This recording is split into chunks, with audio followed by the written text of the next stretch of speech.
Exercise 2.1 हमने शुरू की थी और क्वेश्चन 1 से 18 तक हमने पार्ट 1 में सॉल्व किए थे।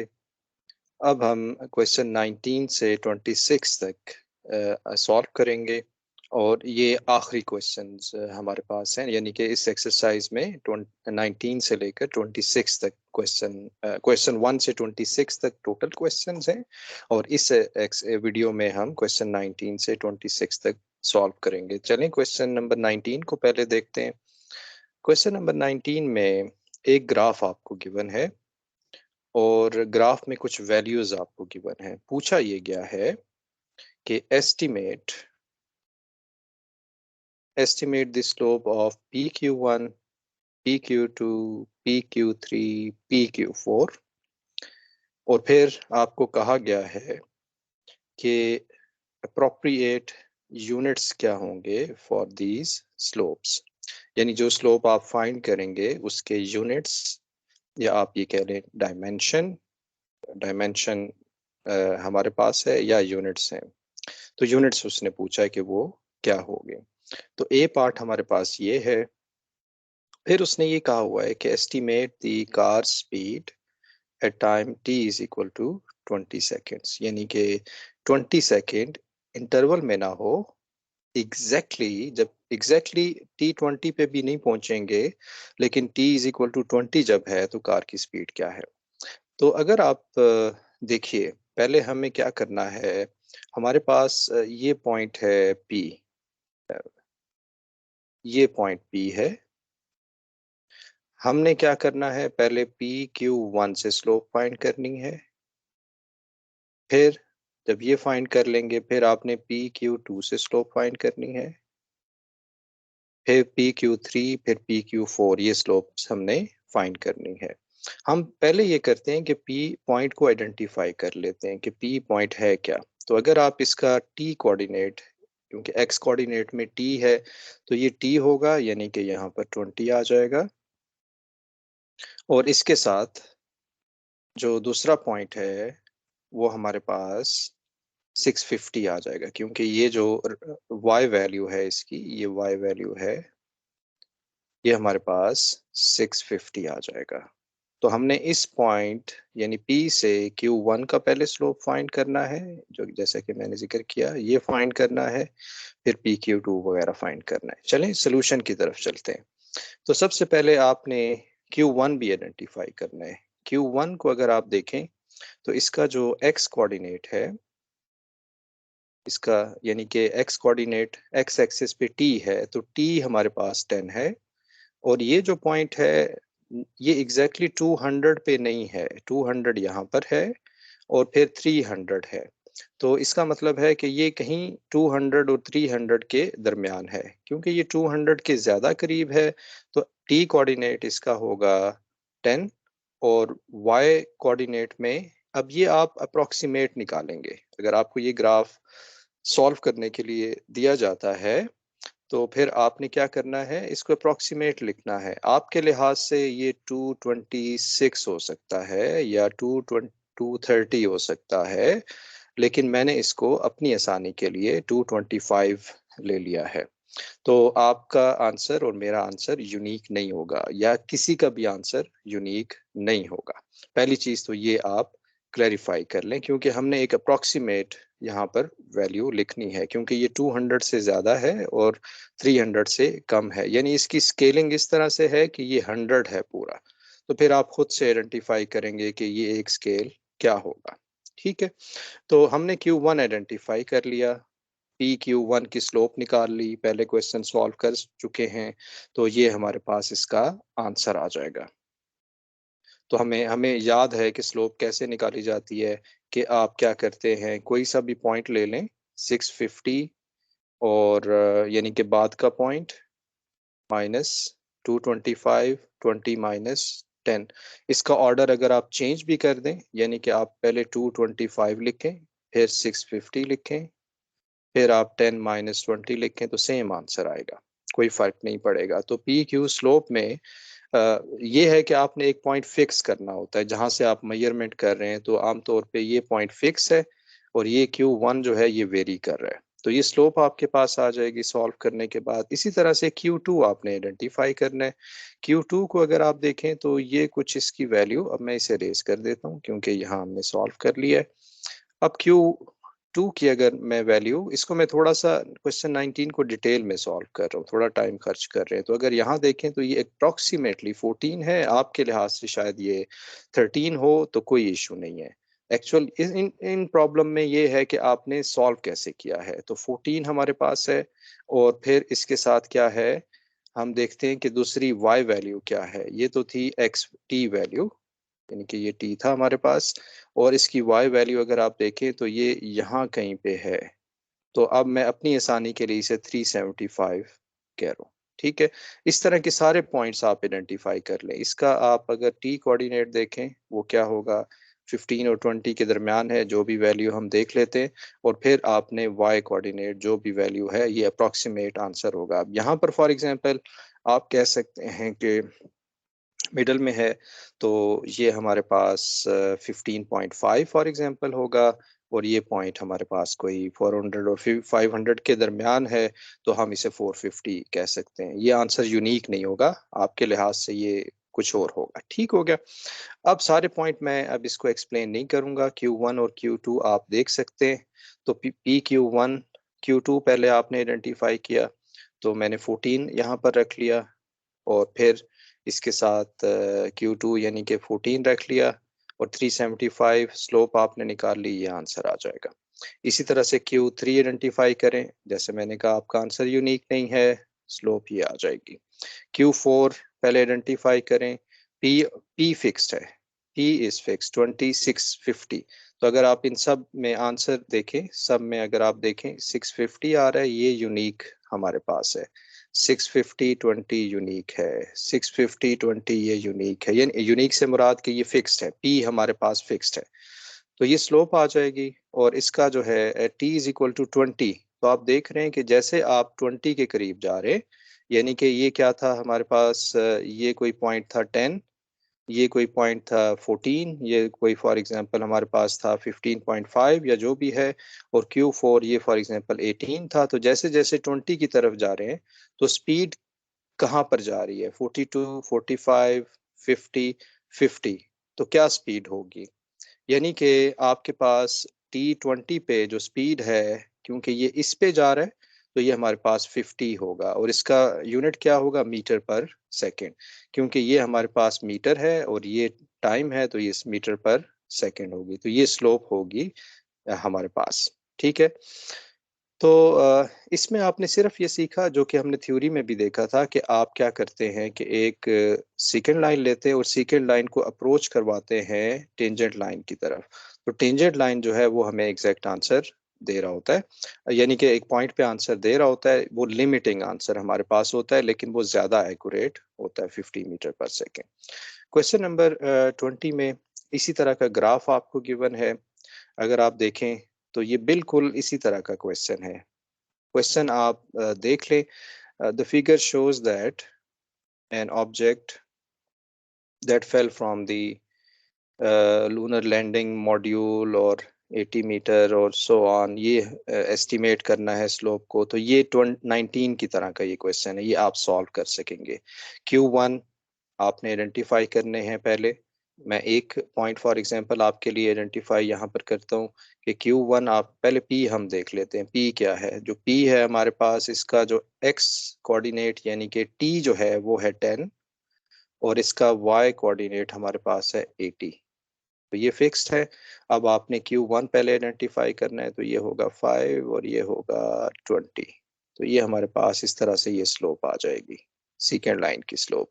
इसी तरह से PQ2 की स्लोप आ जाएगी। तो ये सारी स्लोप आपने निकालनी है, और फिर आपने फाइनली बताना है कि ये कहाँ पे जो है इसका लिमिटिंग आंसर आएगा। तो लिमिटिंग आंसर इसका आ जाएगा 16 मीटर पे, ये पर सेकेंड 16 मीटर पर सेकेंड पे अप्रोच कर रहा है ये। 21 में ईयर और प्रॉफिट हमें गिवन है, हमें कुछ टेबल गिवन है, और फॉर एग्जांपल 2010 अगर साल था, तो 6 हमारे पास प्रॉफिट था, इसको मल्टीप्लाई कर देंगे आप $1000 वगैरह से। तो इसी तरह से 2011 में 27 प्रॉफिट था, यानी कि ये हमारे पास इसकी वैल्यू है, प्रॉफिट है जो कि डॉलर्स में गिवन है 62 और सो ऑन, ये हमारे पास है। पहला तो उसने क्वेश्चन ये पूछा है, plot points representing the profit profit as a function of year, यानी कि प्रॉफिट वाई एक्सिस पे होगा और आपका प्रॉफिट वाई एक्सिस पे, और आपका जो है फंक्शन ऑफ ईयर है तो साल जो है एक्स एक्सिस पे होंगे। Join them by a smooth curve as you can. तो ये जो है बड़ा आसान सा प्रॉब्लम है। आप एक्स एक्सिस पे सारे साल लिख लीजिए, वाई एक्सिस पे आप सारे प्रॉफिट लिख लीजिए, फिर हर पॉइंट को आप आइडेंटिफाई, ये पहला पॉइंट है, दूसरा पॉइंट है, तीसरा पॉइंट है, फोर्थ पॉइंट है, सो ऑन, ये आइडेंटिफाई करें। और उसने ये कहा है कि इसको आपस में ज्वाइन कर दें, तो ये मैंने ज्वाइन कर दिया है। तो इसको आप ज्वाइन करेंगे तो ये इस तरह से ज्वाइन हो जाएगा। ओके, ठीक हो गया। तो ये ए पार्ट था हमारे पास। बी पार्ट क्या है, average rate of increase of the profit between 2012 और 2014 के दरमियान एवरेज रेट ऑफ प्रॉफिट क्या था। यानी कि हमने क्या देखना है, 2012 और 2014 के दरमियान एवरेज, यानी एवरेज से मुराद सेकेंड लाइन, ये प्रॉफिट हमारे पास क्या था। तो ये प्रॉफिट क्या था, डेल्टा पी ओवर, हमें पता है delta P over delta T, ये सेकेंड लाइन का होता है स्लोप। डेल्टा पी, पी का मतलब प्रॉफिट है, टी का मतलब टाइम है। तो पहले तो आप ये करें कि आइडेंटिफाई कर लें पॉइंट हमारे पास क्या है। तो अगर आप, सॉरी, इस 2012 का पॉइंट देखें, 2012 में हमारे पास है एक्स एक्सिस पे 2012, आई एम सॉरी, मैं कह रहा हूँ 2014, 2014, और इस पे जो प्रॉफिट आ रहा है वो 174 है। और 2012 पे हमारे पास 2012 में जो प्रॉफिट आ रहा है वो 62 आ रहा है। अब आपने क्या करना है, सिंपली इन दोनों का डिफरेंस ले लेना है, 174, 174 माइनस 62 और 2014 माइनस 2012, ये आ जाएगा। तो $56,000 पर ईयर फॉर एग्जांपल, ये इसका जो है सेकेंड एवरेज प्रॉफिट आ जाएगा, जो कि सेकेंड लाइन मैथमेटिकली वो सेकेंड लाइन है। इसी तरह से 2011 से ये भी आप कंप्यूट कर सकते हैं, आपको आइडिया क्लियर हो गया है। और आप इसका जब आंसर लाएंगे तो वो ये आंसर आ जाएगा। इसी तरह 2012 से 2013 तक का प्रॉफिट, ये सब, सो एवरेज ऑफ ये हमारे पास आ जाएगा। अच्छा, एक चीज़ मैं यहाँ पर बता दूं कि आप कर क्या रहे हैं, मैं थोड़ा सा इसको मज़ीद क्लैरिफाई कर दूं कि हमारे पास इसका जो प्रॉफिट आप निकाल रहे हैं 2012 से 14 तक का प्रॉफिट आप निकाल रहे हैं, तो ये अभी आंसर हमारे पास एक तो आंसर आ गया बी पार्ट का। लेकिन सी पार्ट में उसने क्या कहा है, ये मैं पढ़ दूं सी पार्ट में, कि use your graph to estimate the rate at which the profit were changing. तो प्रॉफिट चेंज कैसे हो रहा है, ये ग्राफ से आप बताइए।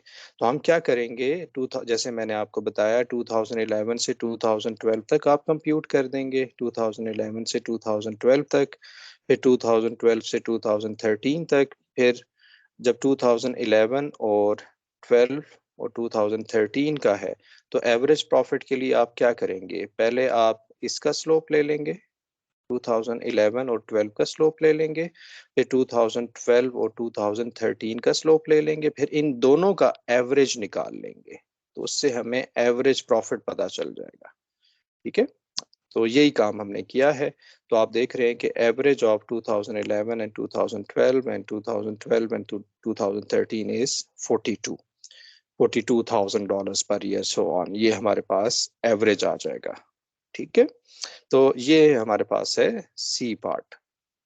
ये हमने कोई से भी दो पॉइंट लेने, आप चाहे तो 2011-12 ले लें, 2012-13 ले लें, 2010-11 ले लें, उसका स्लोप निकाल लें, फिर 2011-12 का स्लोप निकाल लें और उन दोनों का एवरेज ले लें, तो ये यूनिक आंसर नहीं होंगे।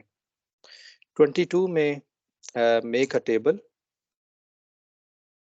अ table of values for the function, ये वैल्यूज हैं, इन वैल्यूज पे, और फिर आपने क्या करना है, find the average rate of change इस इंटरवल में, extending the table if necessary, try to determine the rate of change of f of x at x is equal to 1. तो x पहले आप 1.2 पुट करेंगे, टेबल हम बनाने जा रहे हैं, और फिर इसकी वैल्यू आपके पास ये आ जाएगी। इसी तरह से बाकी वैल्यूज भी आप निकाल लें, ये आप कैलकुलेटर से निकाल सकते हैं या कोई सॉफ्टवेयर आप यूज कर सकते हैं। यहाँ पर ये जो बार लगा हुआ है -3.4 बार, इसका मतलब है -3.444444 सो ऑन, यानी ये कंटिन्यू रहता है। इसी तरह से हमारे पास इंटरवल क्या आ गया, इंटरवल है हमारे पास, सारे इंटरवल आइडेंटिफाई कर लें, ये सारे इंटरवल हैं। अब इन इंटरवल पे आप फंक्शन का स्लोप निकाल लें, delta F over delta x, ये हमने निकालना सीख लिया है, इस पे मैं ज़्यादा बात नहीं करूँगा। इस इंटरवल पे आप स्लोप निकाल लें, इस इंटरवल पे स्लोप निकाल लें, हर इंटरवल पे आप स्लोप निकाल लेंगे। आप देख रहे हैं कि ये जो इंटरवल है ये छोटे से छोटा होता जा रहा है। पहले बड़ा इंटरवल था, फिर इसको हमने मज़ीद छोटा किया, फिर इसको मज़ीद छोटा किया, फिर मज़ीद छोटा किया, तो हमारे पास ये आंसर आ रहा है। तो इसका मतलब है कि जैसे-जैसे हम इंटरवल छोटा कर रहे हैं 1, और जैसे आप 1 की तरफ अप्रोच कर रहे हैं, तो हमारे पास जो है ये किस पे अप्रोच करेगा, -4 पे अप्रोच करेगा, जो कि हमें यहाँ पर नज़र आ रहा है। इंटरवल को छोटा करेंगे तो ये बेसिकली टेंजेंट की तरफ, टेंजेंट लाइन की तरफ आप अप्रोच कर रहे हैं। इसी तरह से ये जो क्वेश्चन है जी 23, तो ये भी आप सॉल्व कर सकते हैं। ये ऐसे होगा, find the average rate of change, ये आपने फाइंड करना है, और फिर हमारे पास टेबल बनाना है, और टेबल हमें क्या बता रहा है वो सारे जो है क्वेश्चन आप देख लीजिएगा। मैं पहले ए पार्ट, यानी ये काम तो हम कई दफ़ा कर चुके हैं, delta G over delta x, जिसका मतलब होगा कि जी की वैल्यू पहले बाद वाली पॉइंट पे, फिर फर्स्ट पॉइंट पे 2-1, जी हमें गिवन है, अगर आप जी को देखें तो ये हमें जी यहाँ पर गिवन है, तो ये वहाँ वैल्यू पुट करेंगे, आंसर आ जाएगा। इंटरवल आप 1 से 1.5, पहले 2 था, बड़ा इंटरवल था, फिर 1 से 1.5 छोटा इंटरवल है, सो ऑन। तो आप इसको एक पूरा जो है वो सॉल्व कर सकते हैं। ये 1 प्लस एच जनरल हमने वैल्यू ली है, जो कि हम देखते हैं कि इसने बताया हुआ है, बिल्कुल 1 से 1 प्लस एच आपने लेना है, जो कि यहाँ पर आइडेंटिफाई किया हुआ है। तो हमारे पास ए पार्ट सॉल्व हो गया। बी पार्ट में टेबल बनाना है, आसान है, वो तमाम वैल्यूज आपने यहाँ पर पुट कर देनी है। अब ये कहाँ से आ रहा है, ये मैं बता दूं, ये कहाँ से आया है ये चीज़, ये हमारे पास आया है जब हमने delta G over delta x find किया है, delta G over delta x find किया है इस इंटरवल में। तो इस इंटरवल की ये जो वैल्यू है वो हमने यहाँ पर रखी है, यहाँ पर आपने इसको सॉल्व करना है। उसने यही कहा है बी पार्ट में कि एच की वैल्यू चेंज करें, और जो हमें आंसर मिल रहा है इंटरवल, इस इंटरवल पे जो आंसर मिल रहा है उसमें वैल्यू पुट करें, एच छोटा करते जाएं। ये आप फ्यूचर में इसको देखेंगे, आपको इसका फायदा होगा, अभी इसको आप अंडरस्टैंड कर लें। कुछ टाइम खर्च करेंगे, एच यहाँ पुट किया तो ये सभी आंसर हमें मिल गए। इसका मतलब है कि delta G over delta x, x is equal to 1 पे कितना होगा, 0.5 होगा। उसकी वजह क्या है, क्योंकि आप क्या कर रहे हैं, आप वैल्यू तो एच की वैल्यू ले रहे हैं और 0.5 आ रहा है, जिसका मतलब ये है कि इंटरवल ये छोटा होता जा रहा है। आप देखें कि ये 1 पॉइंट, ये करीब होता जा रहा है, ये जब करीब हो रहा है तो एक्स इज इक्वल टू 1 पे वैल्यू क्या आएगी हमारे पास, 0.5 आएगी, क्योंकि delta G over delta x वो इसके इक्वल था, और इसकी वैल्यू हमने निकाली तो वो इसकी वैल्यू दे देगा, और ये इस इंटरवल में होगा, तो इसलिए ये हमारे पास x इज इक्वल टू 1 आएगा। जब h अप्रोचेस टू 0 होगा मैथमेटिकली, तो हमारे पास आंसर आ जाएगा 1/2। आप इसको अगर आप लिमिट वगैरह ले लें तो ये हमें आंसर मिल जाएगा। अभी हमने लिमिट सीखा नहीं है, लिमिट कैसे निकालना है वो 2.2 का टॉपिक है, लेकिन यहाँ से आप देख सकते हैं कि अगर h को बहुत ही स्मॉल किया जाए, यानी कि ये h स्मॉल हो रहा है ना यहाँ पर, तो h को जब आप स्मॉल कर रहे हैं तो ये किस पे अप्रोच कर रहा है, ये 1/2 पे अप्रोच कर रहा है। तो ये delta G over delta x तो हमने ये टेबल से देख के बताया। और जब हमने इसको मैथमेटिकली लिखा तो h अप्रोचेस टू 0, ये 1/2 हमें मिल रहा है। तो ये भी क्वेश्चन 24 भी आप सॉल्व कर सकते हैं। इसी तरह के क्वेश्चन है 24, मैं सोल्यूशन आपके सामने रख रहा हूँ। ये आप खुद ही से सॉल्व कर लेंगे। इंटरवल उसी तरह से आप छोटा कर रहे हैं। यहाँ पर एक चीज़ सिर्फ जो कंफ्यूज कर सकती है आपको, वो ये है कि f is a function of small t, और बाज़ औक़ात वो कैपिटल T यूज़ कर रहा है जब उसको पर्टिकुलर वैल्यू दे रहा है। ठीक है, तो आप ये सब जो है ए पार्ट में आप delta F over delta T यानी स्लोप ऑफ सीकेंड लाइन निकालेंगे। Delta F over delta T जब आपको इंटरवल में वैल्यू पर्टिकुलर ना दी जाए, यानी कि कोई वैल्यू ऐसी दी जाए जिसमें एक नंबर हो दूसरा कोई और हो, तो फिर आपने ये पुट करना होता है यहाँ पर, और उसका आंसर निकाल के फिर उसी का टेबल आपने बनाना है। और ये मैंने टेबल बनाया हुआ है, तो इंटरवल छोटा कर रहे हैं तो वो ये वही क्वेश्चन है जो अभी हमने प्रीवियसली क्वेश्चन नंबर 23 सॉल्व किया है। 25 पे चलते हैं। 25 हमारे पास है, ये सारा जो है मैं 25 क्वेश्चन को जरा देख लूं। ये है 25 क्वेश्चन, ये इंटरेस्टिंग क्वेश्चन है, थोड़ा सा इस पे टाइम भी लग जाएगा। तो हम क्या करते हैं कि ये ग्राफ एक गिवन है और हमें कहा गया है कि एस्टिमेट करें, estimate the bicyclists average speed over the time interval this and this, यानी ग्राफ को देख के आपने बताना है। और फिर इसी तरह estimate the bicyclist instantaneous speed t1/2 पे क्या है, t इज इक्वल टू 2 पे क्या है, t इज इक्वल टू 3 पे क्या है, और फिर मैक्सिमम स्पीड हमने बतानी है कि वो हमारे पास क्या है। तो ए पार्ट के लिए तो आप सिंपली क्या करें, 0 to 1 इंटरवल एक ले लें।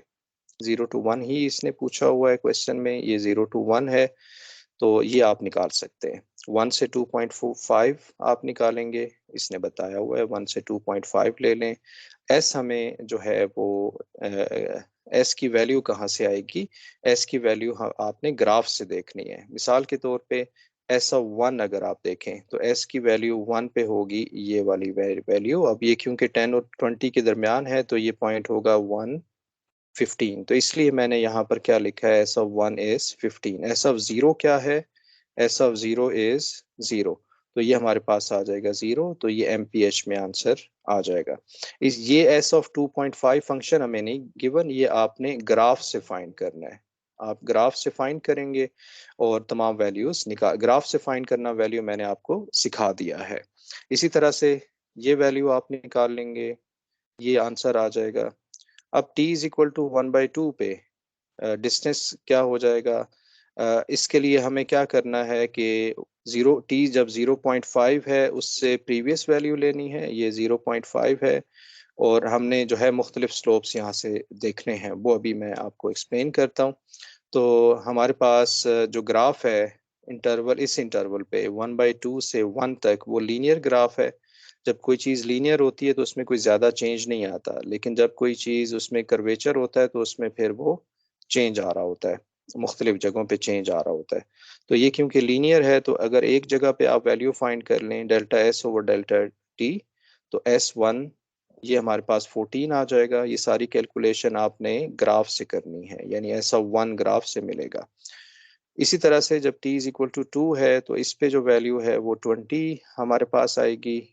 तो इंटरवल हमारे पास है 2 से 2.5 तक। ये वैल्यू आप देख रहे हैं कि ये हमारे पास 0 है।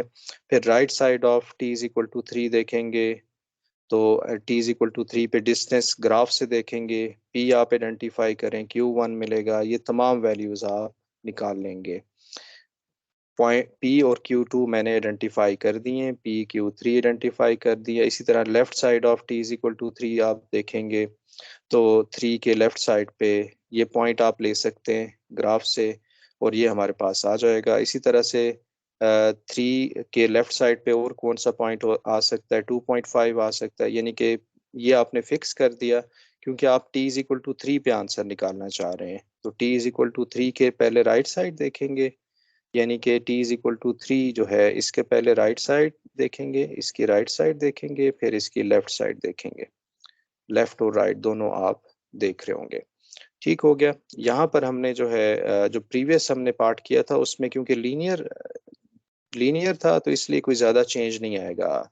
जब आपने कोई non linear problem, non linear graph है, तो फिर आपने उसका लेफ्ट भी देखना है और राइट भी देखना है। इसलिए मैं इंटरवल जो बना रहा हूँ, 3 का लेफ्ट इंटरवल और 3 का राइट इंटरवल हम बना रहे हैं, क्योंकि हमने क्वेश्चन में पूछा गया है कि t इज इक्वल टू 1/2 पे आपने फाइंड करना है, t इज इक्वल टू 2 पे, t इज इक्वल टू 3 पे, ये तमाम आपने फाइंड करना है। तो आप ये सारे इंटरवल देख लेंगे।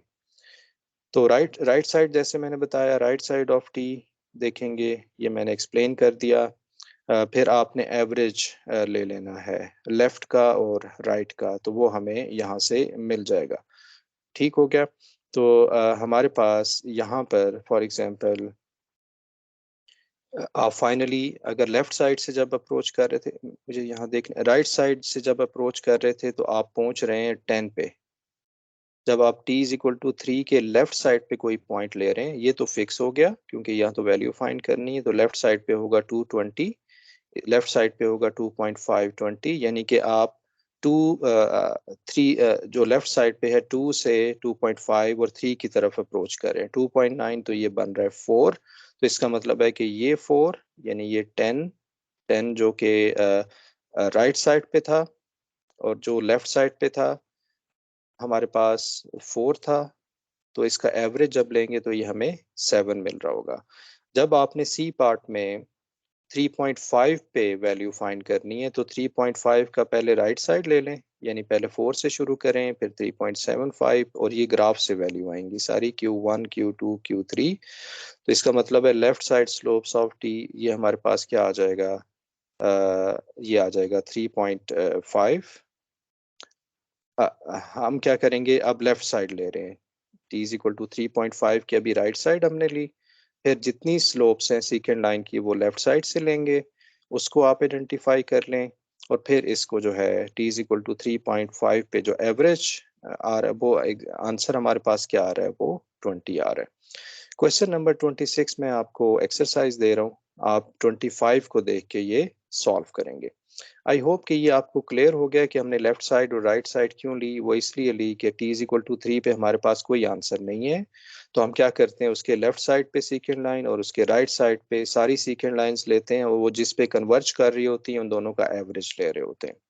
तो ये था हमारे पास exercise 2.1। Thank you for watching.